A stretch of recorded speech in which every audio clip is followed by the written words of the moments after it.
2024 লোকসভা নির্বাচন যখন দরজায় কড়া নাড়ছে তখন বিভিন্ন রাজনৈতিক দলের কর্মসূচি এবং প্রচার বৃদ্ধি পাবে তা একদম স্বাভাবিক। তাই তো রাজনীতির পারদ দিন দিন ঊর্ধ্বমুখী। দেশের জনগণের নার্ভ ধরে তাদের মনোভাব বুঝতে চেষ্টা করছে বিভিন্ন জাতীয় দল থেকে শুরু করে আঞ্চলিক দল। তবে আজ ভোট কুশলী প্রশান্ত কিশোর বলেছেন, আসন্ন লোকসভা নির্বাচনে বিজেপি নিরঙ্কুশ সংখ্যাগরিষ্ঠ হবে। আসলে বিশেষজ্ঞরা মনে করছেন, রাম মন্দির উদ্বোধনকে কেন্দ্র করে বিজেপি তাদের নির্বাচনী প্রতিশ্রুতি পালন করেছে এবং দেশের জনগণের বিশ্বাস অর্জন করতে সক্ষম হয়েছে। আর অন্যদিকে কংগ্রেস রাম মন্দির উদ্বোধনী অনুষ্ঠানে না যাওয়ায় আখেরে লাভ হয়েছে বিজেপি। 5 রাজ্যের নির্বাচনের আগে কংগ্রেসকে প্রচারের আলোয় এনে দিয়েছিল রাহুল গান্ধীর ভারত জোড়ো যাত্রা। কংগ্রেসের মুখ হিসেবে রাহুল গান্ধীকে অনেকটাই জনপ্রিয় ও প্রাসঙ্গিক মনে হয়েছিল এই জনসংযোগ পদযাত্রার সময়। আর সেই জনপ্রিয়তার রেশ ধরেই লোকসভা নির্বাচনের আগে আবারও পথে নেমেছে কংগ্রেস। এবার ভারত জোড়ো ন্যায় যাত্রা। এখন প্রশ্ন হচ্ছে, ভারত জোড়ো ন্যায় যাত্রার মাধ্যমে রাহুল গান্ধী দেশের জনগণের কাছে কি আবারও জনপ্রিয় করে তুলতে পারবেন কংগ্রেসকে?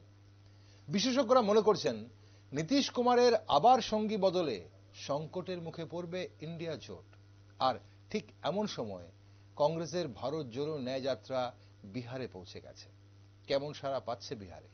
চলুন দ্বিতীয় দফার এই ভারত জোড়ো যাত্রা নিয়ে আজ একটু বিস্তারিত জানা যাক এমন একজন কংগ্রেস নেতৃত্ব থেকে, যিনি রাজ্য থেকে আসাম গিয়েছিলেন সেই ন্যায় যাত্রায় যোগদানের জন্য। নমস্কার, আমি দীপেন আর আপনারা দেখছেন নিউজ ভ্যানগার্ড। সময় এখন একটি বিশেষ টকশোর। আজ এই বিশেষ টকশোতে আমার সাথে রয়েছেন রাজ্যের কংগ্রেস নেতৃত্ব মোহাম্মদ শাহজাহান ইসলাম। স্বাগত আপনাকে। শাহজাহান, নীতিশ কুমার চলে যাওয়ায় কত বড় ধাক্কা খেলো ইন্ডিয়া জোট? নীতিশ কুমারের পথে একই পথে হাঁটবে বলে মনে করা হচ্ছে আরো কয়েকটি দলকে, তো কি মনে করছে কংগ্রেস? শুভ সন্ধ্যা জানাই নিউজ ভ্যানগার্ডের পর্দায়। টিভির ওপারে যারা গোটা রাজ্য থেকে আমার প্রিয় ত্রিপুরাবাসী যারাই দেখছেন, সকলকে আন্তরিক শুভেচ্ছা এবং প্রাণভরা ভালোবাসা জানাই। দেখুন, 2024 সালের নির্বাচন একটা গুরুত্বপূর্ণ নির্বাচন। কারণ এই নির্বাচন শুধু ভারতবর্ষে বিজেপিকে পরাজিত করাই একটা নির্বাচন নয়। এই নির্বাচন হচ্ছে ভারতবর্ষের গণতন্ত্রকে রক্ষা করার নির্বাচন। এই নির্বাচন হচ্ছে ভারতবর্ষের সংবিধানকে সংরক্ষিত করার বা রক্ষা করার একটা নির্বাচন। এই নির্বাচন হচ্ছে ভারতবর্ষের শ্রমিক, কৃষক, যুবক যুবতী, মহিলা, গোটা দেশের সকল অংশের মানুষের একটা বাঁচার নির্বাচন।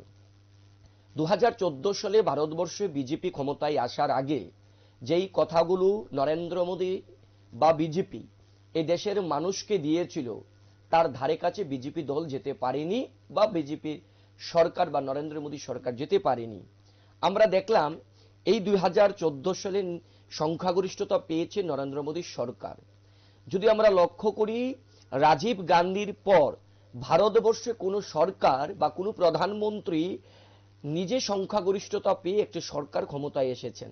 আজকে এই 10 বছরে ভারতবর্ষের অর্থনীতির অবস্থা একেবারেই বেহাল দুর্দশা। এদেশের সংবিধান আজকে সুরক্ষিত নয়, গণতন্ত্র সুরক্ষিত নয়, দেশের জনগণের বেহাল দুর্দশা। পেট্রোল ডিজেলের মূল্য বৃদ্ধি পেয়েছে, নিত্য প্রয়োজনীয় জিনিসের মূল্য বৃদ্ধি পেয়েছে, রান্নার গ্যাসের মূল্য বৃদ্ধি পেয়েছে, ভোজ্য তেলের মূল্য বৃদ্ধি পেয়েছে। নানা সমস্যার মধ্য দিয়ে এই দেশ এগিয়ে যাচ্ছে। এই জায়গাতে দাঁড়িয়ে কিছুদিন আগে 2022 সালে আমাদের দেশের যিনি জনগণের জননেতা শ্রদ্ধেয় রাহুল গান্ধী, তিনি ভারতবর্ষ মানুষকে জোড়া লাগানোর জন্য, এই দেশকে জোড়া লাগানোর জন্য তিনি ভারত জোড়ো যাত্রার ডাক দিয়েছিলেন। তখন আপনাদের প্রশ্ন থাকতেই পারে, রাহুল গান্ধী কেনই বা আবার হঠাৎ করে ভারত জোড়ো যাত্রার ডাক দিলেন? 1942 সালের 9ই আগস্ট এই দেশের মাটি থেকে ব্রিটিশকে তাড়ানোর জন্য, এই দেশের মানুষকে মুক্তি দেওয়ার জন্য জাতির জনক মোহনদাস করমচাঁদ গান্ধী তিনি ভারতবর্ষে ডাক দিয়েছিলেন ভারত ছাড়ো ব্রিটিশ, ভারত ছাড়ো আন্দোলনের ডাক দিয়েছিলেন। সেদিন গান্ধীজির ডাকে সাড়া দিয়ে দেশের অগণিত জনগণ জাত পাত ধর্ম বর্ণ ভুলে গিয়ে সবাই নির্বিশেষে একই মঞ্চে এসে গান্ধীজির ডাকে সাড়া দিয়ে ব্রিটিশের বিরুদ্ধে লড়াই করেছিল। সেদিন দেশ স্বাধীন হয়েছিল, ব্রিটিশ এ দেশ ছাড়তে বাধ্য হয়েছিল। আমরা আবার দেখলাম একটা সরকার দেশের মানুষকে আচ্ছে দিনের স্লোগান দিয়ে, যেই আচ্ছে দিনের ফেরিওয়ালা নরেন্দ্র মোদী ভারতবর্ষের মানুষকে প্রতিশ্রুতি দিয়েছিল, তিনি ক্ষমতায় আসার পরেই দেশের মানুষকে কখনো ধর্মের নামে, কখনো বর্ণের নামে, কখনো ভাষার নামে, কখনো আঞ্চলিকতার নামে একটা বিদ্বেষ তৈরি করে এই দেশকে ভাগ করার যে প্রচেষ্টা বা ষড়যন্ত্র, সেই জায়গাতে দাঁড়িয়ে রাহুল গান্ধী বলেছেন ভারতবর্ষ একটা ধর্মনিরপেক্ষ রাষ্ট্র, এই দেশ একটা ভাইচারার দেশ, এখানে সৌভ্রাতৃত্বের দেশ। এই দেশকে জোড়া লাগানোর জন্য ভারত জোড়ো যাত্রার ডাক দিয়েছিল। আমরা দেখেছিলাম রাহুল গান্ধীর এই ভারত জোড়ো যাত্রাকে অগণিত মানুষ, ভারতবর্ষের বিভিন্ন সামাজিক সংস্থা, বিভিন্ন রাজনৈতিক দল সেই দিন সমর্থন জানিয়েছিল। লক্ষ লক্ষ জনতা রাহুল গান্ধীর ভারত জোড়ো যাত্রাতে সামিল হয়েছিল। সেই জায়গাতে দাঁড়িয়ে আবার এই 10 বছরে নরেন্দ্র মোদীর শাসনে এই দেশের বিচার ব্যবস্থার মধ্যে একটা হস্তক্ষেপ করার একটা প্রচেষ্টা আমরা কখনো দেখি। ন্যায় পাচ্ছেন না এদেশের মানুষ। সেই জায়গাতে দাঁড়িয়ে রাহুল গান্ধী আবারও ডাক দিয়েছেন ভারত জোড়ো ন্যায় যাত্রা। এই ন্যায় যাত্রা ডাক দেওয়ার পেছনে 3টা মূল লক্ষ্য এবং উদ্দেশ্যকে সামনে করে ডাক দিয়েছেন। একটা হচ্ছে সামাজিক ন্যায়, একটা রাজনৈতিক ন্যায়, একটা হচ্ছে অর্থনৈতিক ন্যায়। আপনি আজকে দেখবেন এই 10 বছরে আজকে সামাজিকতা ভারতবর্ষ নেই। আজকে ভারতবর্ষে রাজনৈতিক হিংসা বেড়ে গিয়েছে। আজকে যে রাহুল গান্ধী সামাজিক, রাজনৈতিক এবং অর্থনৈতিক ভেঙ্গে চুরমার, অর্থনৈতিক ন্যায় নেই। এবং এই 3টি ন্যায় কাদের জন্য তিনি বলেছেন? 5টি কথা তিনি আবার বলেছেন। এই 3টি ন্যায় হচ্ছে দেশের যুবকদেরকে বাঁচানোর জন্য, মহিলাদেরকে ন্যায় দেওয়ার জন্য, শ্রমিকদের ন্যায় দেওয়ার জন্য, কৃষকদেরকে ন্যায় দেওয়ার জন্য এবং দেশের সংবিধানকে, বিচার ব্যবস্থাকে রক্ষা করার জন্য একটা ন্যায়ের কথা তিনি বলেছেন। আজকে এই ন্যায় যাত্রা শুরু হয়েছে। এর আগে ছিল দক্ষিণ থেকে উত্তর দক্ষিণে হয়েছিল, এবার হচ্ছে পূর্ব পশ্চিম। সেই জায়গাতে দাঁড়িয়ে উত্তর পূর্বাঞ্চলের মণিপুর থেকে এই যাত্রা শুরু হয়েছে।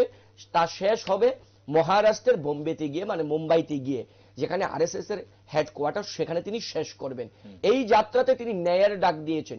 এই যাত্রাতে আপনি দেখবেন প্রচুর পরিমাণে একটা সমর্থন পাওয়া যাচ্ছে রাহুল গান্ধীর ন্যায় যাত্রাতে।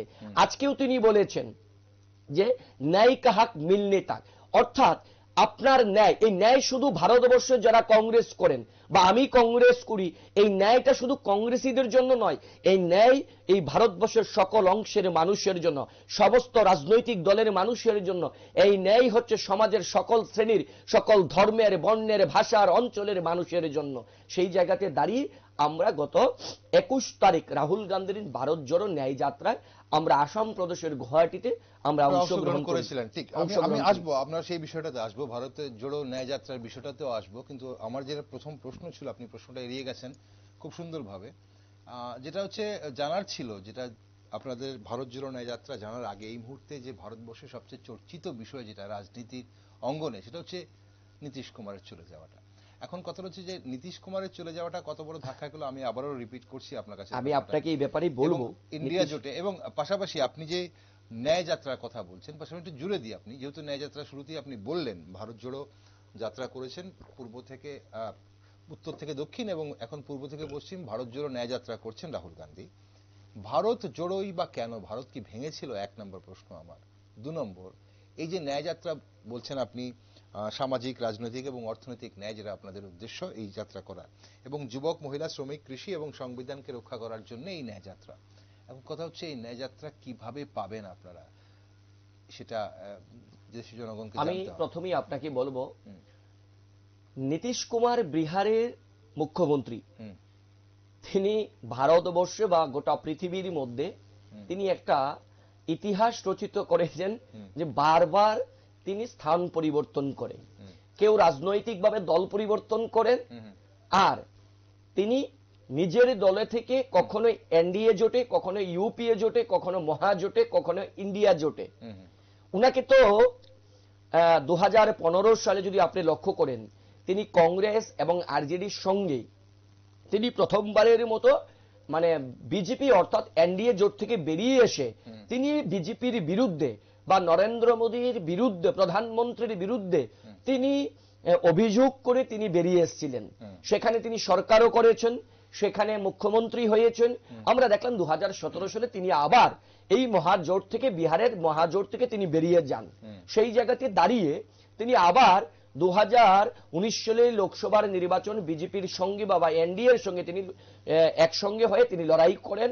আবার 2022 সালে তিনি নিজেই আবার ইন্ডিয়া জোটে আসেন, বারবার কোর্ট বদল করছেন। কিন্তু এবার আপনার যে প্রশ্ন, তিনি ইন্ডিয়া জোটে থাকলেন কি থাকলেন না, তিনি ইন্ডিয়া জোটে থাকলে কি প্রভাব হবে কি প্রভাব পড়বে না, সেটা 2024 সালের লোকসভার নির্বাচনে যখন বিহারের নির্বাচনের ফলাফল বেরিয়ে আসবে তখন আপনি বুঝতে পারবেন যে নীতিশ কুমার বিহারের রাজনীতিতে কতটা প্রাসঙ্গিক। শাহজাহান, এই আমল কি এখনো রয়েছে? এটাই যে মানে কংগ্রেসের যে সেই যে আগের থেকে যে বক্তব্য যে নির্বাচনের রেজাল্ট বেরোলে, আমি আপনাকে বলছি এই জায়গাটাতে দাঁড়িয়ে নীতিশ বাবু তো 2021 সালের যে 20 সালের যে নির্বাচনটা ছিল, সম্ভবত 2020 সালে বিহারের বিধানসভা নির্বাচন যায়। এই 2020 সালের বিহারের নির্বাচনে তো নীতিশ বাবু কংগ্রেস, আরজেডি বা মহাজোটের সঙ্গে একসঙ্গে তিনি নির্বাচনী প্রতিদ্বন্দ্বিতা করেননি। তিনি যখন 2015 সালে তিনি যখন লড়াই করেছিলেন, তখন তিনি আসন পেয়েছিলেন 71, তখন আরজেডির আসন বেশি ছিল। আমরা দেখলাম 2020 সালে তিনি বিজেপির সঙ্গে ঘর করে একসঙ্গে লড়াই করেছেন, সেখানে তিনি আসন পেয়েছেন 45 খানা। আস্তে আস্তে বিহারের রাজনীতিতে নীতিশ বাবুর যে প্রাসঙ্গিকতা তা ধীরে ধীরে কমে যাচ্ছে।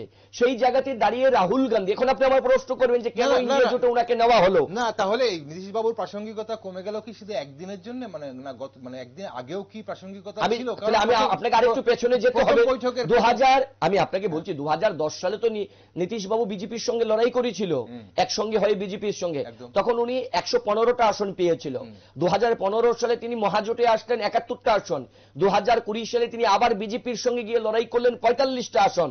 তার মানে কি নীতিশ বাবু বিহারের রাজনীতিতে আস্তে আস্তে তার প্রাসঙ্গিকতা হারিয়ে ফেলছে। নীতিশ বাবু প্রাসঙ্গিকতা হারিয়ে যাচ্ছে, কিন্তু তার মানে কি সেটা যে বিজেপির জনপ্রিয়তা কমে যাচ্ছে? না, বিজেপির নীতিশ বাবু কি আপনাদের এখন এই মুহূর্তে কি আইএনডিএ জোটে নীতিশ বাবু না থাকাতে, নীতিশ কুমার না কোনোভাবেই আমাদের প্রভাব ফেলবে না? এখন আপনি তো প্রশ্ন করবেন যে যদি বা প্রভাব না ফেলে নীতিশ বাবু যাওয়াতে, তাহলে উনি ইন্ডিয়া জোটে আসলেন কেন? আমাদের যে লড়াই, রাহুল গান্ধী বা কংগ্রেসের যে লড়াই, কংগ্রেস বলেছেন এই লড়াইতে শুধু আমরা একা থাকতে চাই না, বিজেপির অন্যায়ের বিরুদ্ধে, এই স্বৈরাচারী হিটলারি মনোভাব নিয়ে নরেন্দ্র মোদী এবং অমিত শাহর নেতৃত্বে যে বিজেপি সরকার গত 10 বছর ধরে ভারতবর্ষের মানুষকে শাসন করছে, এর হাত থেকে দেশের গণতন্ত্র সংবিধানকে রক্ষা করতে গেলে, এ দেশের জনগণকে রক্ষা করতে গেলে ঐক্যবদ্ধভাবে সকলকে একই মঞ্চে এসে লড়াই করতে হবে। সেখানে রাহুল গান্ধী দাবিরে আবেদন রেখেছিলেন, আহ্বান করেছিলেন অবিজেপি যারা গান্ধীবাদের মতাদর্শ বিশ্বাস করেন, যাদের চিন্তা ভাবনা সেকুলারিজম, যাদের চিন্তা ভাবনা মানুষকে নিয়ে চলার, মানুষকে একসঙ্গে নিয়ে সৌভ্রাতৃত্ব বজায় রেখে যে লড়াই করার যে মানসিকতা, সেই জায়গাতে দাঁড়িয়ে রাহুল গান্ধী বা কংগ্রেস যে আহ্বান রেখেছিলেন, তিনি বলেছিলেন সকলকে নিয়ে চলতে হবে। সেখানে নীতিশ বাবু সাড়া দিয়েছিলেন, তিনি এসছিলেন, তিনি ইন্ডিয়া জোটে একটা বেশ নেতৃত্ব দিচ্ছিলেন। এখন আবার উনার মনে হলো যে না, ইন্ডিয়া জোটে আমার থাকা যাবে না, আমি এনডিএতে আমার পুরনো ঘরে ঘুরে যাব। এবার আমি আপনাকে বলি, আমি যদি আজকে বলি যে না আপনি ভালো না, আমার সঙ্গে আপনার পেছনে যে ক্যামেরাম্যান আছে উনি ভালো, উনার সঙ্গে আমি ঘর করব, আবার দুদিন বাদে আমি আরেক জায়গায় গিয়ে বলছি যে উনি খারাপ, তার মানে উনি কখনো বলছেন নরেন্দ্র মোদী খারাপ, কখনো বলছেন বিজেপির সঙ্গে সরকার চালানো যাবে না, বিজেপি ভ্রষ্টাচার। তিনিই তো বললেন এই 2023 সালের 1 জানুয়ারি ইন্ডিয়া জোটের প্রথম যে বৈঠক ওনার আহ্বানে বিহারে হয়েছিল, তিনি কি বলেছিলেন? বলছে আমি মরতে রাজি আছি, আমি বিজেপির সঙ্গে আর যাব না। এটা কি শুধু রাজনৈতিক বক্তব্য? আমরা জানি না। এতদিন যখন ইন্ডিয়া জোটের বৈঠকগুলো হচ্ছিল, প্রথম বৈঠক পাটনাতে হয়, প্রথম বৈঠকের আহ্বায়ক ছিলেন নীতিশ কুমার, আপনারা কি সেই ব্যাপারগুলো বুঝতে পারেননি? নাকি উনি বিজেপিতে চলে যাওয়ার পর রবিবার থেকে আপনারা বুঝতে শুরু করেছেন যে নীতিশ কুমারের এটাই ধরন, যে উনি বারবার ক্ষমতার পাশে থাকতে পছন্দ করেন এবং উনি দূরদৃষ্টি? না, উনি তো ক্ষমতায় ছিলেন, বিহারের মুখ্যমন্ত্রী ছিলেন। রাজনৈতিক বিশেষজ্ঞরা মনে করেন যে ওনার দূরদৃষ্টি কিন্তু খুব বেশি ভালো, কারণ উনি বুঝে যান আগে থেকে যে কে ক্ষমতায় আসছে, তো সেটা উনি বুঝে গেছেন যে এনডিএ ক্ষমতায় আসছে বা বিজেপি ক্ষমতায় আসছে, তার জন্য উনি বিজেপির হাত ধরেছেন। আমি তো আর জ্যোতিষী বা গণক ঠাকুর নয় যে আমি আগে থেকে বলবো। আমাদের যে বিশ্বাস, আমাদের বিশ্বাসটা হচ্ছে জনগণের উপর যে বিশ্বাস। এবার নীতিশ বাবু বারবার স্থান পরিবর্তন করছেন, নীতিশ বাবু কোথায় যাবেন তিনি সিদ্ধান্ত নিয়েছেন। আমি তো আবারও বলছি, নীতিশ বাবু বিহারের রাজনীতিতে একটা অপ্রাসঙ্গিক, এখন ওনার আর প্রাসঙ্গিকতা নেই। আপনি দেখবেন এই যে 24 সালের বিহারের লোকসভার নির্বাচনের ফলাফলটা যখন বেরিয়ে আসবে, নীতিশ বাবুর কি পরিণতি হয়ে গিয়ে দাঁড়ায় সেটা আপনারা, আপনার স্টুডিওতে আমি আবারও আসবো যদি আপনি ডাকেন, তখন আপনি বলবেন যে আপনি বলে গিয়েছিলেন। আজকে বিহারের রাজনীতিতে কংগ্রেস একটা প্রাসঙ্গিকতা পাচ্ছে, আরজেডি একটা প্রাসঙ্গিকতা পাচ্ছে, এখানে মহাজোট মানুষ। এই যে নীতিশ বাবু বললেন যে কংগ্রেসকে বিশ্বাস করা যায় না, তো বিশ্বাসটা কাকে করবেন? বিশ্বাস তো আপনি নিজেই বললেন নরেন্দ্র মোদীর বিরুদ্ধে, উনি নিজেই অমিত শাহর বিরুদ্ধে বললেন। অমিত শাহ বিহারে জনসভা করে বলেছেন নীতিশ বাবুর জন্য এনডিএ এর দরজা সম্পূর্ণভাবে বন্ধ করে দেওয়া হয়েছে। আজকে যদি আমার সঙ্গে বিজেপি দলের কোনো বন্ধু থাকতেন তিনি ভালো বলতে পারতেন, যেই অমিত শাহ ওনাদের সর্বভারতীয় দলের নেতা বলছেন নীতিশ বাবুর জন্য এনডিএ এর দরজা বন্ধ করে দেওয়া হয়েছে, এখন নীতিশ বাবু তাদের সঙ্গে গিয়ে আবার মুখ্যমন্ত্রী হচ্ছেন, বিজেপির উপমুখ্যমন্ত্রী হচ্ছে, তাহলে দরজাটা খুলে দিল কে? যে নীতিশ বাবু বলছেন যে মরতে রাজি আছি, বিজেপির সঙ্গে যেতে পারবো না, এই জায়গাটাতেই তো বিহারের মানুষ এখন উনার নাম দিয়েছেন পল্টুরাম। উনি কখনো পাল্টি খান, তিনি কখন কি করেন, সকালে একটাই বলেন বিকালে আরেকটা বলেন। আসলে হচ্ছে উনার নিজের সুবিধাটা উনি খুঁজে পাচ্ছেন না। কারণ আপনি দেখবেন কংগ্রেস মানুষের কাছে দায়বদ্ধ। কংগ্রেস এই জোটটা কেন করলো? শুধু কংগ্রেসকে 2024 সালে ক্ষমতায় আনার জন্য না, অন্যান্য রাজনৈতিক দল যে ইন্ডিয়া জোট করেছে শুধু তারাই ক্ষমতায় আসার জন্য না, এই লড়াইটা হচ্ছে একটা স্বৈরাচারী হিটলারি মনোভাবের সরকারের বিরুদ্ধে। আপনি বলছেন রাহুল গান্ধী সবাইকে, অবিজেপি সব দলকে একসঙ্গে একই প্ল্যাটফর্মে এসে বিজেপির বিরুদ্ধে লড়াই করার জন্য আহ্বান করেছেন এবং সবাইকে একসাথে আসতে বলেছেন, কিন্তু আপনাদের বাস্তবের মাটিতে দাঁড়িয়ে 5 রাজ্য নির্বাচনের আগে কিন্তু কংগ্রেসের সেই মনোভাব দেখা যায়নি। সেটা কিন্তু আমরা উল্টোর চিত্র এটাই দেখেছি। তখন কি কংগ্রেস ভেবেছিল একা চলার কৌশল নিয়েছিল? না না, একা চলার কোনো কৌশল নয়। এই লড়াইটা হচ্ছে যে রাজ্যে যাদের প্রাসঙ্গিকতা আছে, যে রাজ্যে যাদের শক্তি, তারা তো সেখানেই লড়বেন। এখন এই 5টি রাজ্যের মধ্যে যদি আপনি লক্ষ্য করেন, আপনি একটা রাজনৈতিক দলের নাম বলুন যে ওই রাজ্যে রাজনীতিতে তারা প্রাসঙ্গিকতা বা এরা ভোট ফ্যাক্টর বা এদের দ্বারা একটা সরকার ক্ষমতায় আসা না আসার নির্ভর করে না। কিন্তু আমরা বলেছি যে যেহেতু তারা আমাদের ইন্ডিয়া দলের শরিক ছিল, সেখানে তারাও প্রার্থী দিয়েছেন, এটা নিয়ে পর্যালোচনা হয়েছে সর্বভারতীয় ক্ষেত্রে, উভয় দলের হয়েছে। সেখানে আগামী দিন এগুলোকে মাথায় রেখে তো লড়াইটা হবে। এখন যদি আপনি আমাকে বলেন যে তেলেঙ্গানাতে কংগ্রেস ক্ষমতায় এসে এককভাবে লড়াই করে, সেখানে বামপন্থীদের একটা আসন ছিল, হ্যাঁ, তো এককভাবে কংগ্রেস, সেখানে আপনি যদি বলেন যে নীতিশ বাবুর দলকে সেখানে প্রার্থী করতে হবে, জেডিইউর থেকে সেখানে প্রার্থী, এটা তো মানে অপ্রাসঙ্গিক একটা বক্তব্য রাখা হলো। হ্যাঁ, তা তো হয় না। এবার আমি যদি বলি যে বিহারে গিয়ে 40টি আসনের মধ্যে কংগ্রেস 41টি লড়াই করবে, সেটাও তো হবে না। সেখানে আলোচনা হচ্ছে কার কতটুকু শক্তি, সবাই ঐক্যবদ্ধ পাবে। কারণ লড়াইটা তো হচ্ছে কি, যাতে ভোটটা ভাগাভাগি না হয়, সবাই যাতে, এই লড়াইটা শুধু রাজনৈতিক দলকে আহ্বান জানানো হয়েছে রাহুল গান্ধী বা কংগ্রেস দলের পক্ষ থেকে এমন নয়, এই আহ্বানটা আপনার প্রতিও আছে। যেহেতু আপনি একজন দেশের নাগরিক, আপনারও দায়বদ্ধতা আছে, আপনারও দায়িত্ব আছে অন্যায়ের বিরুদ্ধে, একটা হিটলারি মনোভাবের বিরুদ্ধে এই দেশের নাগরিক হিসেবে আপনার দায়িত্ব এবং কর্তব্য এই আন্দোলনকে সমর্থন করা, রাহুল গান্ধীর ভারত জোড়ো ন্যায় যাত্রাকে বা এই লড়াইকে সমর্থন জানিয়ে দেশের স্বার্থে আপনাকে আসতে হবে গিয়ে। শুধু ওই রাজনৈতিক দলকে আহ্বান জানানো হয়েছে এমন নয়। ওকে, রাহুল গান্ধীর এই ন্যায় যাত্রা নিয়ে অবশ্যই আমরা আলোচনা করব বিস্তারিত, উদ্দেশ্য কি এবং কিভাবে হচ্ছে, ধরনটা নিয়ে আমরা অবশ্যই আলোচনা করব। একটা শেষ প্রশ্ন, নীতিশ কুমারের বিজেপির হাত ধরায় বিহারের এই যে মহাগঠবন্ধন তো ভেঙে গেল, এখন বিরোধী শক্তির ভোট শেয়ার অনেকটাই কমে গেল, তো এখানে কংগ্রেস কি করবে? মানে 2024 লোকসভা নির্বাচনে আরজেডির সঙ্গে আইএনডিএ জোটে থাকবে নাকি কংগ্রেস এখানে একাই লড়া করার? আপনি দেখবেন বরাবরই আরজেডি, লালু প্রসাদের দল কিন্তু অ্যান্টি বিজেপি প্রথম থেকেই ছিল। লালু প্রসাদের দল বা আরজেডি কখনো কিন্তু এনডিএতে যাননি, ভবিষ্যতেও যাবে না, এটা আমরা আপনাকে দৃঢ় বিশ্বাস। কারণ বরাবরই তারা মানে আরজেডি নিয়ে কংগ্রেস গ্যারান্টি দিচ্ছে। হ্যাঁ 100 বার। আপনি ইতিহাস খুলে দেখুন না, আরজেডি কখনো এনডিএ এর সঙ্গে মানে সমঝোতা করে লড়াই করেছে ইতিহাস নেই। আচ্ছা। অথচ জেডিইউ বা নীতিশ কুমার উনি 2015 সাল পর্যন্ত তো এনডিএতেই ছিলেন, প্রথমবারের মতন উনি এনডিএ ছেড়ে আসলেন। উনার কি ইন্টারেস্ট ছিল রাজনৈতিক ভাবে, উনি কেনই বা আসলেন, কেনই যাচ্ছেন, এটি উনি ভালো বলতে পারবেন। আমি মানে অপ্রাসঙ্গিকতা মানে বলতে চাইছি না। আমাদের রাজ্যে কোনো একজন রাজনৈতিক ব্যক্তিত্ব আছেন, আমি নাইবা বললাম, উনি নীতিশ কুমারের সঙ্গে একটা মিল, উনি দল পরিবর্তন করেন আর নীতিশ বাবু ওনার মানে স্থান পরিবর্তন করেন, তো কেনই বা করছেন? আপনি একজনের কথা বলছেন, আমাদের নজরে তো অনেকেই আছেন এরকম, একের অধিক আছেন। এখন আপনি কাকে ইঙ্গিত করছেন?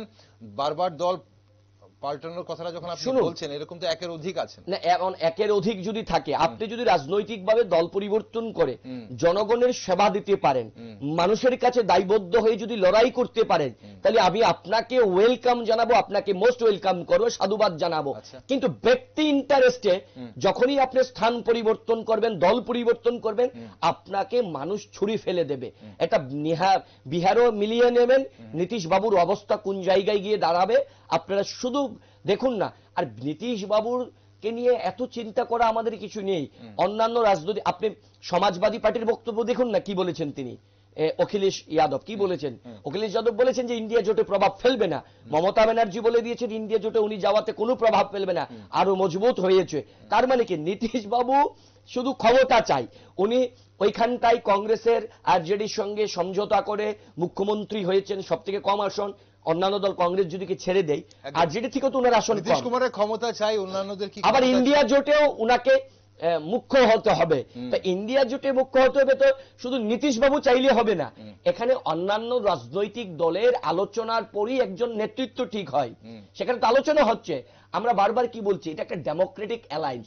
এখানে কোনো হিটলারি মানে সিদ্ধান্ত এখানে কারোর উপর চাপিয়ে দেওয়া হচ্ছে না।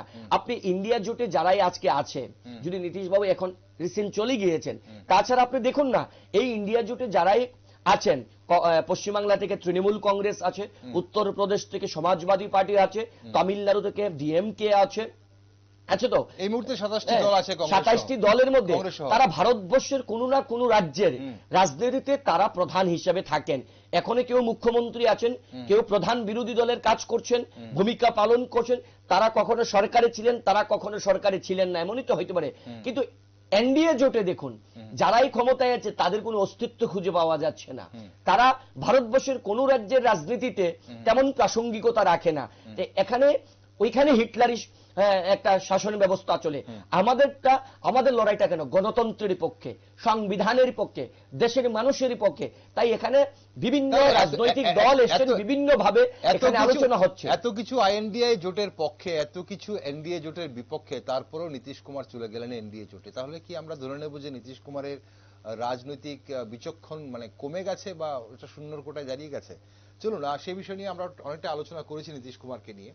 আমরা এই মুহূর্তে আপনি যদি নীতিশ কুমারকে দলেন, আমি একটু জাস্ট বলি, বিহারে এনডিএর জোটের কিন্তু আরেকটি রাজনৈতিক দল আছেন শরিকে, এলজেপি, রামবিলাস পাসওয়ান। এলজেপির অবস্থানটা বিহারের রাজনীতিতে বর্তমানে কোন জায়গায় দাঁড়িয়ে, একটা বিধায়কও তাদের নেই। আপনি দেখবেন যেই নীতিশ বাবু এনডিএতে গেলেন, এলজেপির যিনি নেতা চিরাগ পাসওয়ান, তিনি বলেছেন বর্তমানে এনডিএতে আছি, ভবিষ্যতের কথা চিন্তা করব। আচ্ছা, এই বক্তব্য তো চিরাগ পাসওয়ান দিয়েছেন। নীতিশ বাবু এনডিএতে যাওয়ার সঙ্গে সঙ্গে চিরাগ পাসওয়ানের বক্তব্য, এখনো এনডিএতে আছি, ভবিষ্যতে চিন্তা করব কোথায় যাব। চিরাগ পাসওয়ানের দল আজকে শেষ হয়ে গেছে বিহারের রাজনীতিতে। এলজেপির কাছে 6% ভোট শেয়ার আছে, জেডিইউর কাছে 16% ভোট শেয়ার আছে। দেখবেন তো 16% জেডিইউর কাছে, আস্তে আস্তে কোথায় গিয়ে 16% তো আগে ছিল জেডিইউতে। আগামী দিন কোথায় যায় সেটা অবশ্যই আমরা দেখব। আমরা আজ অবশ্যই ভারত জোড়ো যাত্রা নিয়ে, ভারত জোড়ো যে ন্যায় যাত্রা, তা নিয়ে একটু বিস্তারিত জানার জন্য মোহাম্মদ শাহজাহান ইসলাম, কংগ্রেসের বিশিষ্ট নেতৃত্ব, ওনাকে আমরা আমন্ত্রণ জানিয়েছি আমাদের স্টুডিওতে। আমরা অবশ্যই এই মুহূর্তে গোটা জাতীয় স্তরে রাজনীতির যে মূল যে বিষয়টা, আলোচ্য বিষয় বিহার, যেখানে বিহার এই মুহূর্তে ফোকাসে, ঠিক কটা দিন আগেই কিন্তু ইউপি ফোকাসে ছিল, রাম মন্দির ফোকাসে ছিল, কিন্তু এই মুহূর্তে প্রায় বিহারে রাজনীতির আঙ্গিনায় বিহার ফোকাসে। নীতিশ কুমার ফোকাসে, এবং আজকেই কিন্তু ন্যায় যাত্রা, ভারত জোড়ো ন্যায় যাত্রা রাহুল গান্ধীর বিহারে প্রবেশ করেছে। এখন কথা হচ্ছে যে আমরা একটু প্রথম থেকে শোনার চেষ্টা করি। দ্বিতীয় দফার যে ভারত জোড়ো ন্যায় যাত্রা কোথা থেকে শুরু হয় এবং সেটার উদ্দেশ্য কি নিয়ে, যাত্রার ধরনটা কেমন ছিল, এবং তার সঙ্গে একটু আরেকটা প্রশ্ন জুড়ে দিই আপনার সঙ্গে, আপনি একবারই বলবেন নিশ্চয়ই, আসামে ন্যায় যাত্রা নিয়ে কিছু সমস্যা হয়েছিল আমরা শুনেছি, আপনি সেখানে ছিলেন, আসামে ছিলেন, কি সমস্যা হয়েছে? দেখুন, ভারত জোড়ো ন্যায় যাত্রা মণিপুর থেকে যখন বেরিয়ে আসামে যান, সেখানে আসামের যিনি মুখ্যমন্ত্রী তিনি দ্বিতীয় নরেন্দ্র মোদীর ভূমিকা পালন করছেন। আচ্ছা, এটা আপনারা নিশ্চয়ই সংবাদ জগতে আছেন বা মিডিয়াতে কাজ করেন, সেখানে আসামের অবস্থা কিন্তু মোটেই অবস্থাটা ভালো নয়। মানুষের গণতান্ত্রিক অধিকার বলতে আসামে একেবারেই নেই। যেই মাত্র রাহুল গান্ধী আসাম প্রদেশে এই ভারত জোড়ো ন্যায় যাত্রা নিয়ে ঢুকলেন, অফুরন্ত মানুষের ভালোবাসা, অগণিত মানুষের ভিড় জমছিল, এটা সহ্য হয়নি আসামের মুখ্যমন্ত্রীর। আচ্ছা, তিনি রাহুল গান্ধী বলেছেন যে গোটা ভারতবর্ষের মধ্যে এই মুহূর্তে সবচেয়ে দুর্নীতিগ্রস্ত কোন মুখ্যমন্ত্রী তিনি আসামের মুখ্যমন্ত্রী, পুরো পরিবার দুর্নীতির মধ্যে জড়িয়ে আছেন। যাই হোক, রাহুল গান্ধী যখন আসামে এই যাত্রা নিয়ে ঢুকেন, অগণিত মানুষের যখন ভালোবাসা এবং সমর্থন পেতে শুরু করলো, আসামের মুখ্যমন্ত্রী তা দেখে ভয় পেয়েছেন, তাই তিনি প্রশাসনকে কাজে লাগিয়েছেন। এই ভারত জোড়ো ন্যায় যাত্রাকে আটকানোর জন্য, এই ভারত জোড়ো ন্যায় যাত্রা রাহুল গান্ধীকে রুখে দেওয়ার জন্য জায়গায় জায়গায় তিনি প্রশাসনিকভাবে প্রশাসনকে কাজে লাগিয়ে তিনি বাধা দেওয়ার চেষ্টা করেছেন। কোনোভাবেই ভারত জোড়ো ন্যায় যাত্রাকে আসামে উনি প্রশাসন দিয়ে রুখতে পারেননি, আটকাতে পারেননি, রাহুল গান্ধীকে আটকাতে পারেননি। আমরা 21 তারিখ এখান থেকে 200 জনের অধিক ত্রিপুরা রাজ্য থেকে আমরা গিয়েছিলাম ভারত জোড়ো ন্যায় যাত্রায় অংশগ্রহণ করার জন্য। কারণ আমরা যাবার পর সেখানে আমরা দেখি আসাম পুলিশের যে একটা বর্বরচিত আক্রমণ, আসাম পুলিশের যেই ধরনের, আসলে যদি আমরা বলি পুলিশের কথা বললে ভুল হবে, কারণ পুলিশকে তো নিয়ন্ত্রণ করছেন আসামের মুখ্যমন্ত্রী। এই ধরনের একটা বিশাল বড় র্যালি বের করতে গেলে যে পারমিশনের প্রয়োজন হয়, প্রায়র পারমিশন কি নেওয়া হয়েছে? 100 বার। আপনি আসাম প্রদেশ থেকে যখন পারমিশন দেওয়া হচ্ছে, এবার পারমিশন দিয়ে 2 ঘন্টা আগে 3 ঘন্টা আগে বলছে আপনাকে এখানে আর পারমিশন দেওয়া হবে না। কারণ ওই যে মানুষের জনসমর্থন, মানুষের যে একটা অফুরন্ত ভালোবাসা, মানুষের মধ্যে যে একটা উচ্ছ্বাস, আমার এই মোবাইলে ক্যামেরা বন্দি আছে।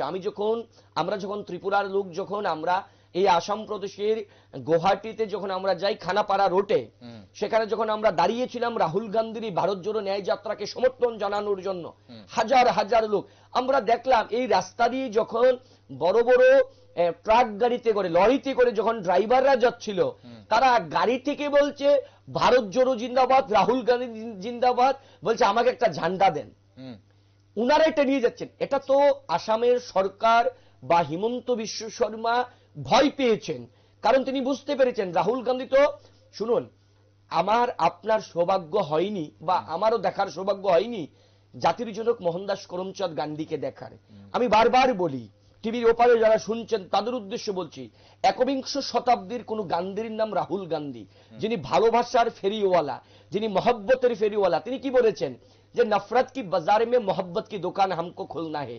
তিনি বলেছেন এই ভারতবর্ষ হিংসা দিয়ে কখনো জয় করা যায় না, এই ভারতবর্ষকে জয় করতে হবে গান্ধীর অহিংসার নীতিকে দিয়ে। এই ভারতবর্ষকে জয় করতে হবে ভালোবাসা এবং এই মহব্বত দিয়ে জয় করতে হবে। আজকে যখন ওনার এই ডাকে সাড়া দিয়ে অগণিত মানুষের ভিড় জমছে, আসাম মুখ্যমন্ত্রী প্রশাসনকে কাজে লাগিয়েছেন, প্রশাসনকে অর্ডার দিয়েছেন যে ভারত জোড়ো ন্যায় যাত্রাকে রুখে দেওয়ার জন্য। আমরা গিয়েছিলাম সেখানে খানাপাড়া রোডে, আমরা ব্যারিকেড ভেঙে দিয়েছি। রাহুল গান্ধী কি বলেছেন যে আমরা আজকে এখানে ব্যারিকেড ভেঙে দিয়েছি, আমরা ব্যারিকেড ভেঙে আসামের মুখ্যমন্ত্রীকে জানান দিয়েছি ব্যারিকেড ভাঙতে পারি, কিন্তু আমরা আইন ভাঙবো না, আমরা আর ওদিকে যাব না। আজকে যখন আসামে ওই ব্যারিকেড ভাঙার পর একটা বিশ্ববিদ্যালয়ে ছাত্র ছাত্রীদের সঙ্গে রাহুল গান্ধীর একটা আলাপ আলোচনা ছিল, উনি বিশ্ববিদ্যালয়ে ঢুকবেন, সেখানে দেননি।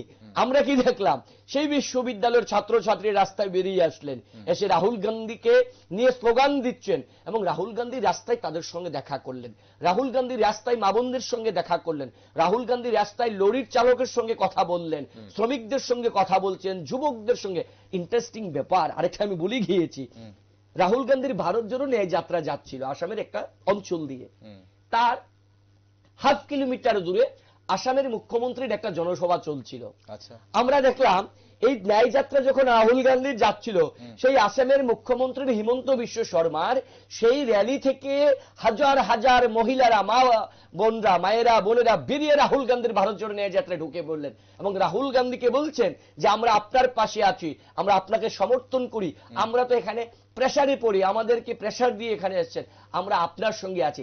এটা যেদিন হিমন্ত বাবু বুঝতে পারলেন বা দেখলেন, খবরে বেরিয়ে আসলো যে মুখ্যমন্ত্রীর র্যালি চলছে, জনসভা চলছে, সেখান থেকে আসামের মহিলারা বেরিয়ে রাহুল গান্ধীর ভারত জোড়ো ন্যায় যাত্রায় ঢুকে গেল, তখন হিমন্ত বিশ্ব শর্মা বুঝতে পারলেন যে এটাকে প্রশাসনকে দিয়ে রুখতে হবে। প্রশাসনকে দিয়ে তো রুখতে পারেননি, আসাম থেকে বেরিয়ে পশ্চিমবাংলায় গিয়েছেন, আজকে বিহারে প্রবেশ করেছে, আপনি দেখবেন বিহারের চিত্র, পুরিয়াতে দেখুন প্রচুর জনসমর্থন।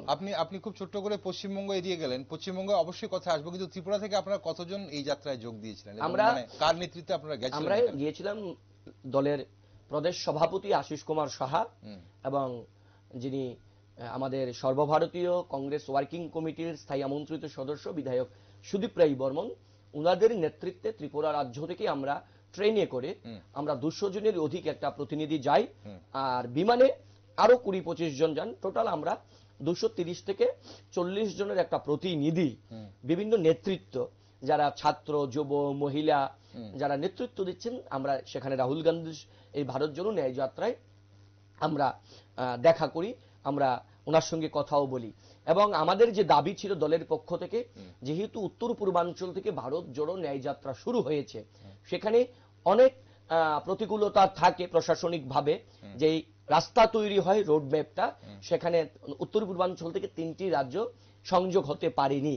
যেহেতু মণিপুর থেকে বেরিয়ে গেছেন, রাহুল গান্ধী কথা দিয়েছেন তিনি ত্রিপুরায় 2 দিনের সফর করবেন। তিনি এই ভারত জোড়ো ন্যায় যাত্রা শেষ করার পর তিনি ত্রিপুরায় 2 দিনের জন্য একটা ভারত জোড়ো ত্রিপুরার মানুষকে জোড়ার জন্য, ত্রিপুরার মানুষের কাছে ভালোবাসার বার্তা পৌঁছে দেওয়ার জন্য উনি নিশ্চয়ই এটা কি কংগ্রেসের ট্যাগলাইন হয়ে গেল শাহজাহান বাবু? কারণ কিছুদিন পর পর আপনারা মানুষকে আশা দেন, ভরসা দেন, না রাহুল গান্ধী আসবেন, প্রিয়াঙ্কা গান্ধী আসবেন, কিন্তু তারপর দেখা যায় যে কেউই আসেন না। কথা হচ্ছে প্রশ্ন আপনার এখানে যে আপনি বলছিলেন যে আসামের অবস্থা খুবই খারাপ, আসামের অবস্থা খুবই খারাপ, এবং সেখানে রাহুল গান্ধীকে পেয়ে আসামের মানুষ আপ্লুত, আনন্দিত এবং রাহুল গান্ধীর পাশে দাঁড়িয়েছে। এখন কথা হচ্ছে কি, তাহলে কি ত্রিপুরার অবস্থা আপনাদের কাছে ভালো, যার জন্য রাহুল গান্ধী ত্রিপুরাতে আসলেন না? এই ভারত জোড়ো ন্যায় যাত্রা, একই মুদ্রার এপিঠ আর ওপিঠ। হ্যাঁ, তাহলে ত্রিপুরা আসলে আমরা আসামে, আমি আপনাকে বলছি, আমি যখন রাজনীতিতে আসি, যতটুকু আমি রাজনীতি করি, আমার 10-12 বছরের একটা রাজনৈতিক লড়াই সময় চলছে, আমি তো কখনো শুনতে পাইনি যে আসামের নির্বাচনের পর যারাই ক্ষমতায় আসেন বা যারা ক্ষমতায় থাকেন তারা বিরোধী দলের উপর আক্রমণ করেন। আপনি সাংবাদিকতার জগতে আছেন, আপনিও, আপনার কাছে যদি কোনো স্পেসিফিক ডেট থাকে যে হ্যাঁ ওই নির্বাচনের পর আসামে রাজনৈতিক হিংসা হয়েছে, ডাটা থাকলে দেবেন, কিন্তু আমার কাছে নেই। কিন্তু এইবারের আমরা দেখলাম আসামের ভারত জোড়ো ন্যায় যাত্রাতে আসাম প্রদেশের যিনি আমাদের সভাপতি ভূপেন বোরার উপর আক্রমণ, রাহুল গান্ধীর ভারত জোড়ো ন্যায় যাত্রার উপর আসামের বিজেপির বর্বরোচিত আক্রমণ, ইট পাটকেল ছোড়া হয়, হিংসা দেখানো হয়, সেখানে রাহুল গান্ধী ভালোবাসা দেখিয়েছেন। এই যে একটা সংস্কৃতি কোথা থেকে আমদানি, হিমন্ত বাবু ঘন ঘন ত্রিপুরায় আসলেন, এই সংস্কৃতি ত্রিপুরা থেকে আমদানি করে নিয়ে গেলেন। আমরা এটাই বলবো, ত্রিপুরা তার বাইরে নয়, ত্রিপুরায় আসবে। রাহুল গান্ধী এর আগেও এসেছিলেন, রাহুল গান্ধী ত্রিপুরায় আসবেন, এটা আমি আপনার এই চ্যানেলে আমি কোড আনকোড বলে যাচ্ছি যে রাহুল গান্ধী ত্রিপুরার মাটিতে আসছেন। কারণ এই যে রোড ম্যাপটা তৈরি হয় না, এটা আমার কথা বা রাহুল গান্ধীর কথাই কিন্তু তৈরি হয় না, এখানে প্রস্তাব পাঠানো হয় প্রশাসনের কাছে একটা রোড ম্যাপ, সেখানে অনেক সার্ভে করার পর প্রশাসনিকভাবে একটা রোড ম্যাপ ফাইনাল করা হয়।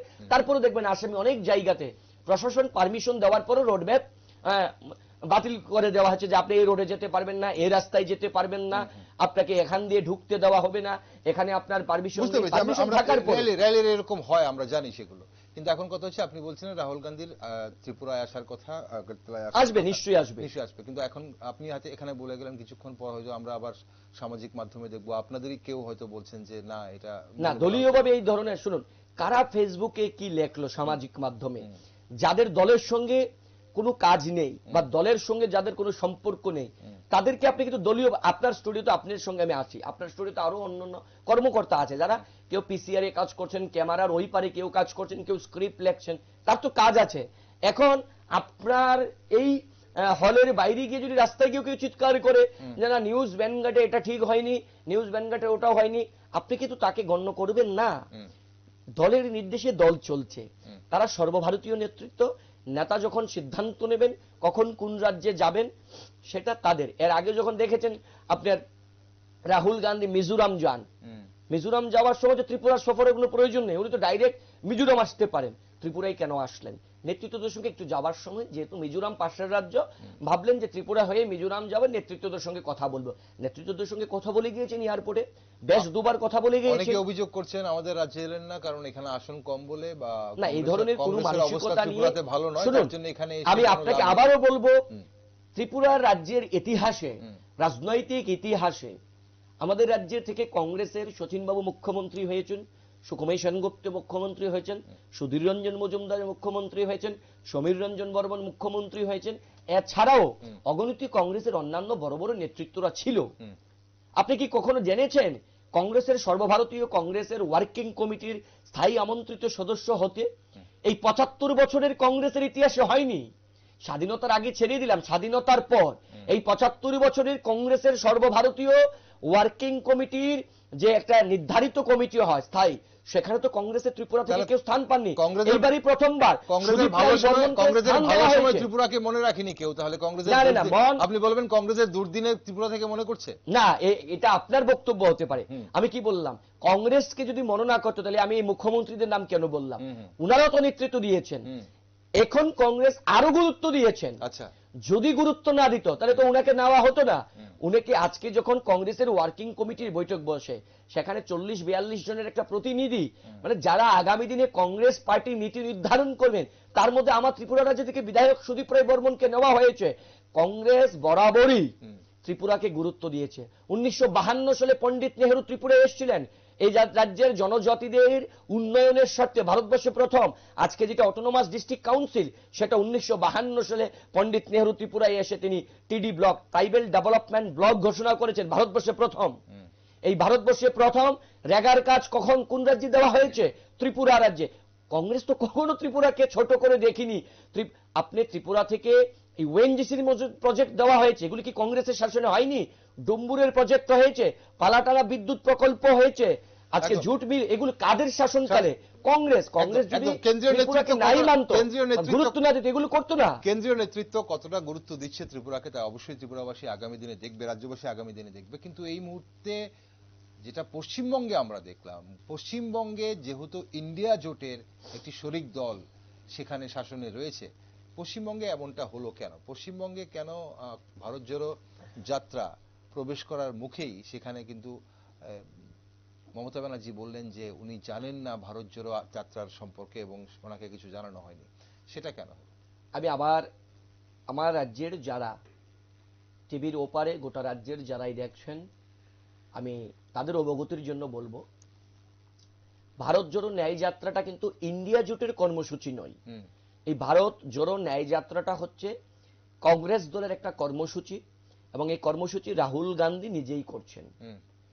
সেই জায়গাতে দাঁড়িয়ে আপনি দেখবেন আমাদের সর্বভারতীয় কংগ্রেস দলের যিনি সভাপতি মল্লিকার্জুন খাড়গেজি, তিনি বলেছেন যে রাহুল গান্ধী ভারত জোড়ো ন্যায় যাত্রা যে পশ্চিমবাংলায় প্রবেশ করবে, তার আগে পশ্চিমবাংলার মাননীয় মুখ্যমন্ত্রী মমতা ব্যানার্জিকে ইমেল করা হয়েছে, ওনাকে চিঠি দেওয়া হয়েছে। সেখানে পশ্চিমবাংলার মাননীয় মুখ্যমন্ত্রী হয়তো ইমেল খুলে দেখ সময় হয়নি, বা তিনি চিঠি সঠিক সময় গিয়ে পৌঁছায়নি, তিনি পরবর্তী সময় দেখবেন। আমি আরেকটা হিস্ট্রি, মমতা ব্যানার্জি নিজে ইমেল খুলে দেখবেন, সেটা যদি উনি না দেখেন, ওনার যারা এগুলো নিয়ে থাকেন তারা দেখবেন। কিন্তু এই ভারত জোড়ো ন্যায় কর্মসূচিটা তো ইন্ডিয়া জোটের না, যে মাননীয় মুখ্যমন্ত্রীকে জানাতে হবে আপনি আমার সঙ্গে আসবেন। এই ভারত জোড়ো ন্যায় যাত্রা যখন শুরু হয়, বা এর আগে যখন ভারত জোড়ো যাত্রা হয়েছিল, সেখানে সমস্ত সামাজিক সংস্থাকে, সমস্ত রাজনৈতিক দলকে বা দেশের সমস্ত জনগণকে রাহুল গান্ধীর পক্ষ থেকে আবেদন করা হয়েছে। এই ন্যায় যাত্রা তো বলা হয়েছে যে আসুন এটা একটা রাজনৈতিক কর্মসূচি নয়, শুধু এটা ভারতকে জোড়া লাগানোর কর্মসূচি। এই দেশে যে গত 10 বছর ধরে হিংসা, আপনি এর আগে প্রশ্ন করেছিলেন যে কেন ভারতকে জোড়া লাগাতে যাবে।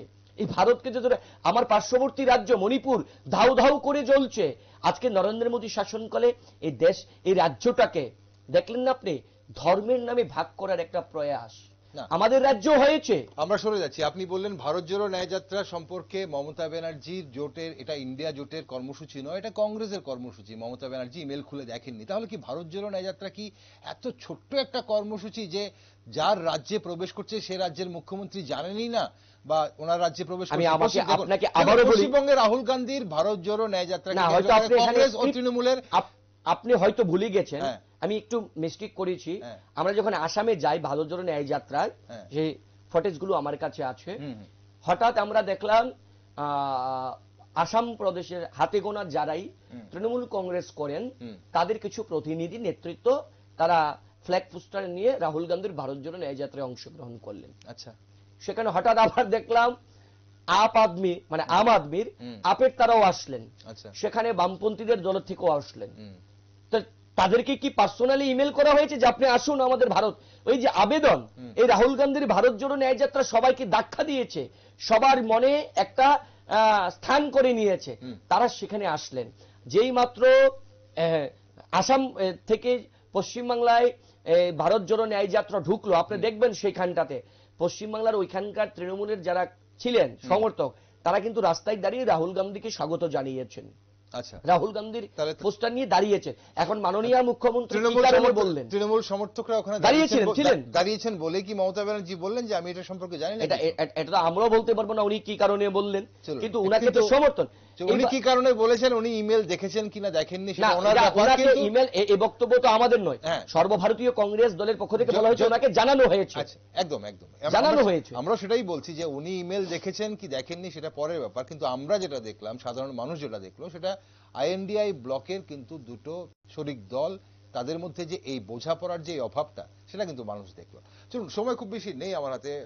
শাহজাহান, ভারত ছাড়ো আন্দোলনে, মানে ভারত ছাড়ো আন্দোলনে মহাত্মা গান্ধীর নেতৃত্বে আপনি বলছিলেন অনুপ্রাণিত হয়েছিল পরাধীন ভারতবাসী। ভারত জোড়ো ন্যায়যাত্রা কি মানুষকে এতটা অনুপ্রাণিত করবে যে ভোট বাক্সে তার প্রতিফলন দেখা যাবে?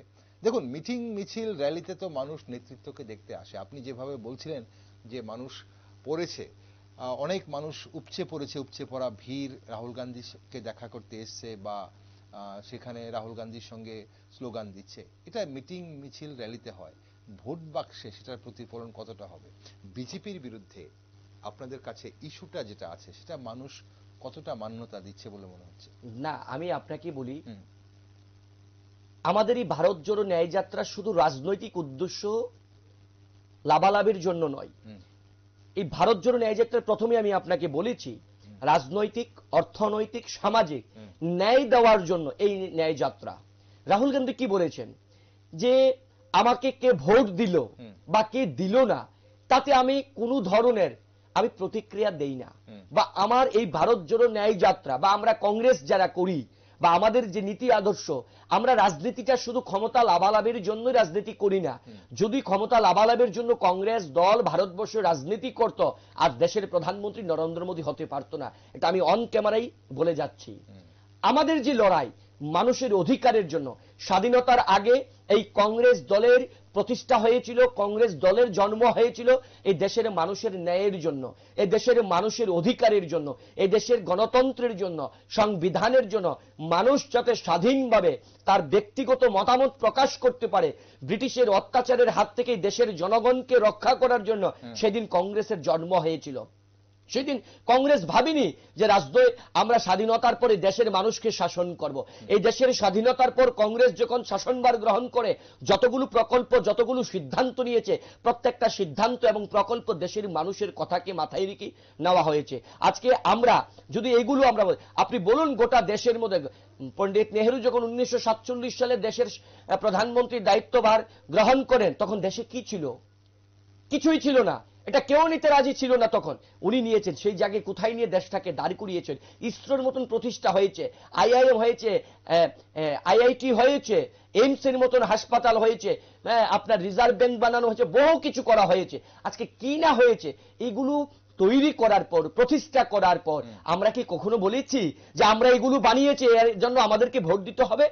না, এগুলি মানুষের প্রয়োজনে, মানুষের জন্য তৈরি করা হয়েছে।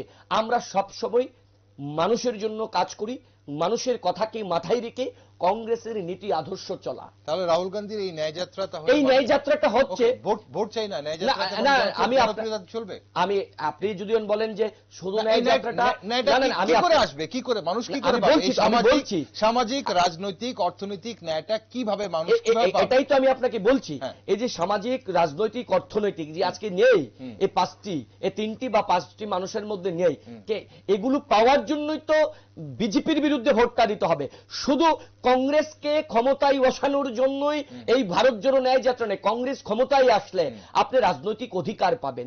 কংগ্রেস যদি ক্ষমতায় আসে, বিজেপি পরাজিত হলে আপনি অর্থনৈতিক ক্ষমতা অধিকার পাবেন, আপনি সামাজিক অধিকার পাবেন, এই দেশের যুবকের অধিকার পাওয়া যাবে, শ্রমিক, কৃষক, মহিলাদের অধিকার দেওয়া যাবে, দেশের সংবিধান সংরক্ষিত করা যাবে, সুরক্ষিত হবে, দেশের মানুষের গণতন্ত্র হবে। আজকে মণিপুর জ্বলছে, আমরা দেখেছি। আজকে একটু আপনি প্রথম দিকে বলেছিলেন যে রামের, ভগবান রামকে কথা নিয়ে, আজকে যারা ভগবান রামের ঠিকাদারি নিয়ে রেখেছেন, যারা নিজেদেরকে রাম ভক্ত বলছেন, আমরা কি রাম ভক্তের বাইরে? আমরা তো সেই রামকে চিনি যে রাম অহিংসার পূজারী ছিলেন।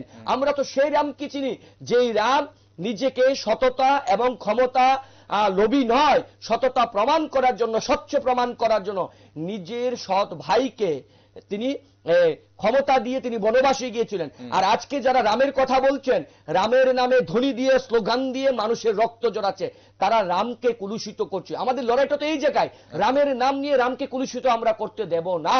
আমরা এই কারণে বলছি, আজকে যারা রামের ঠিকাদারি বা রাম ভক্ত বলছেন, আজকে যখন উত্তরপ্রদেশের হাতরাসের মতন জায়গায় মনীষা বাল্মীকির মতন একটা দলিত মেয়েকে ধর্ষণ করে তাকে কেরোসিন দিয়ে, আগুন দিয়ে জ্বালিয়ে দেওয়া হয়, তখন তাদের বিবেক কোথায় থাকে?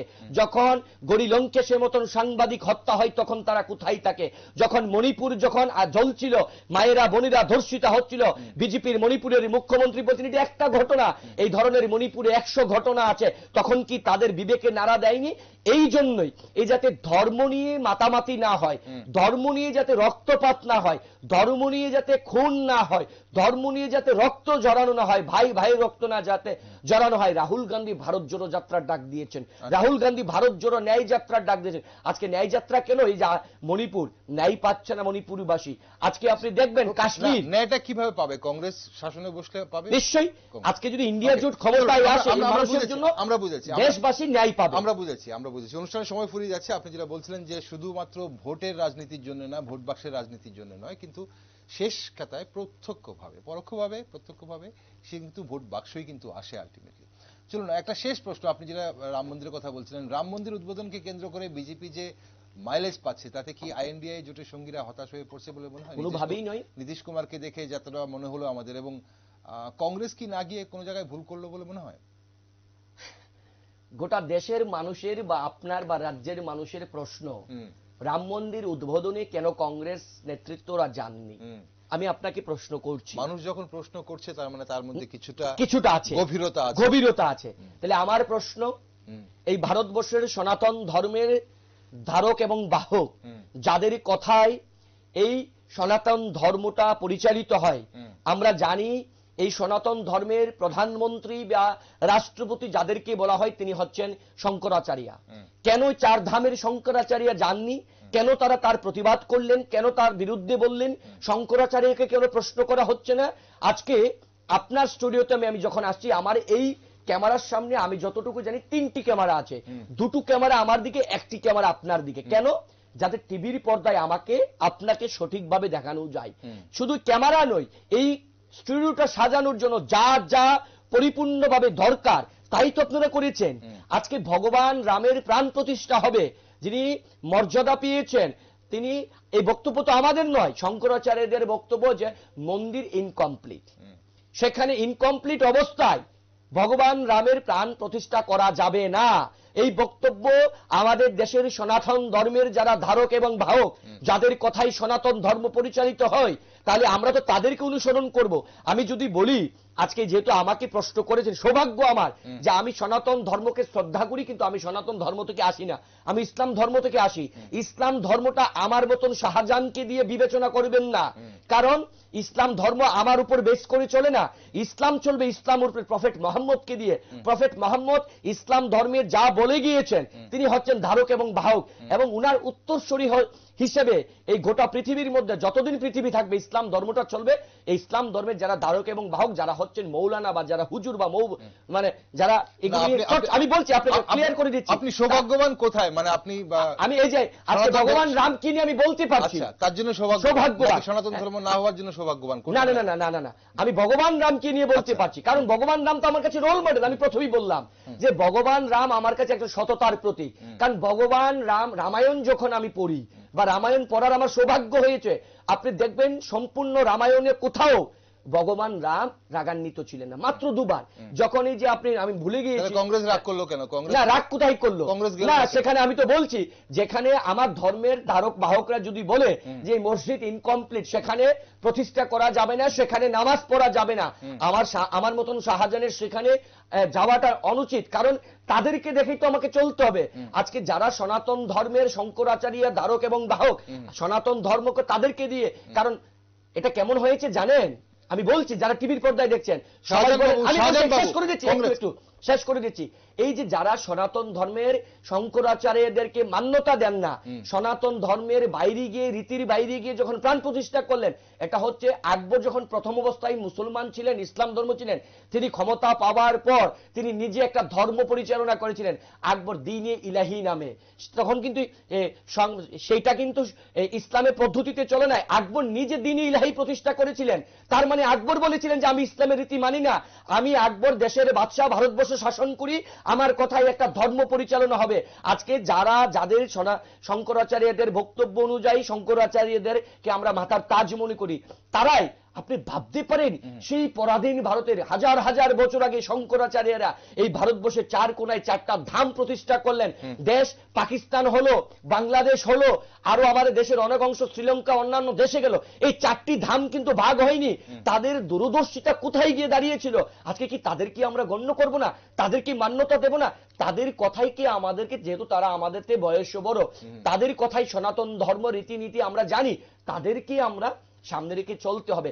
নরেন্দ্র মোদী তাদের উপরে গিয়ে তিনি বোঝাতে চাইছেন তিনি নতুন করে সনাতন ধর্মটাকে পরিচালনা করবেন। আমরা বুঝতে পেরেছি, আপনি একই কথা বলছেন, আপনি বুঝতে পেরেছি। কংগ্রেসের নেতৃত্বরা কি কংগ্রেসের কর্মী সমর্থকদের রাম মন্দিরে যেতে বারণ করেছে? আরেকটা, এই প্রশ্নের উত্তরটা আমি দিয়ে দিচ্ছি। মসজিদে, গির্জায়, গুরুদ্বারে, মন্দিরে যেতে গেলে স্পেসিফিক ভাবে দেশের প্রধানমন্ত্রীকে নিমন্ত্রণ করতে হবে না। মন্দিরে যখন আমার প্রধানমন্ত্রী তো করেননি, প্রধানমন্ত্রী মন্দির ট্রাস্ট করেছিল, মন্দির ট্রাস্ট করেছে। তো আপনি সংবাদ জগতে আছেন, এই রামলালাকে নিয়ে যারা ভারতবর্ষে প্রথম লড়াই করেছিল, যারা এই রামলালার ট্রাস্টে ছিলেন, আজকে যারা ট্রাস্টে আছেন তারা নেই কেন? এই সমস্ত ট্রাস্ট তো নরেন্দ্র মোদী সিলেকশন করে দিয়েছে। অন্য বিষয় হয়ে গেল। চলুন, আমরা আপনার থেকে যতটুকু পাওয়ার উত্তর হয়তো পেয়ে গেছি, দর্শক বন্ধুরা হয়তো বুঝবেন। রাম মন্দির উদ্বোধন হোক বা ভারত জোড়ো ন্যায় যাত্রা হোক, আসন্ন লোকসভা নির্বাচনে কতটা প্রভাব পড়বে সেটা তো অবশ্যই ভোট বাক্সেই দেখা যাবে। তবে নানান দিক নিয়ে আমরা আলোচনা করছি এবং আজ মোহাম্মদ শাহজাহান ইসলাম আমাদের সঙ্গে ছিলেন। ভারত জোড়ো ন্যায় যাত্রা আজ বিহারে প্রবেশ করেছে, ব্যাপক সাড়া পেয়েছে বিহারে, যেখানে একদিন আগেই নীতিশ কুমার মহাগঠবন্ধন ছেড়ে এনডিএ জোটে আবার গিয়ে যোগদান করেছেন। কিন্তু কি হচ্ছে না হচ্ছে সেদিকে অবশ্যই আমরা নজর রাখবো। অসংখ্য ধন্যবাদ শাহজাহান আমাদের সঙ্গে থাকার জন্য। তবে আগামী দিনে আরো আলোচনায় আপনাকে চাইবো আমরা, যত লোকসভা নির্বাচন এগিয়ে আসবে নানান দিকে আলোকপাত করার জন্য কংগ্রেসের তরফ থেকে আপনাকে আমরা চাইবো। ধন্যবাদ। দর্শক বন্ধুরা, এতক্ষণ আপনারা শুনছিলেন মোহাম্মদ শাহজাহান ইসলামকে। কোন জিনিসটা জানার চেষ্টা করছি, কোন জিনিসটা বোঝার চেষ্টা করছি। আসলে যেমনটা রাজনৈতিক দল রাজ্যের বা দেশের জনগণের নার্ভ ধরার চেষ্টা করছে, বোঝার চেষ্টা করছে জনগণ কি চায় এবং ভোট বাক্সের প্রতিফলন কিভাবে হবে, কি করলে পরে, সেটা কিন্তু আমরাও বোঝার চেষ্টা করছি যে মানুষের আসল চাহিদাটা কি। ভারত জোড়ো আন্দোলন কতটা জনপ্রিয় করে তুলবে কংগ্রেসকে, যে বিভিন্ন যে ইস্যুগুলো রয়েছে সেই ইস্যুগুলো ছাপিয়ে বিজেপিকে ভোট না দিয়ে বা এনডিএ জোটের কাউকে ভোট না দিয়ে জনগণ আইএনডিএ জোটের ব্লককে ভোট দেবে। এবং আইএনডিআই জোটের যে নানান রকম মতবিরোধ দেখা যাচ্ছে, নীতিশ কুমার চলে গেছেন, পাশাপাশি অনেকেই হাঁটবেন বলে মনে করা হচ্ছে। আগামী দিনে কি হয় না হয় সব দিকে অবশ্যই আমরা নজর রাখবো, শুধু নিউজ আপডেট নয়, বিভিন্ন টকশোর মাধ্যমে কিন্তু আমরা তুলে ধরবো। তাই সঙ্গে থাকুন, দেখতে থাকুন নিউজ ভ্যানগার্ড।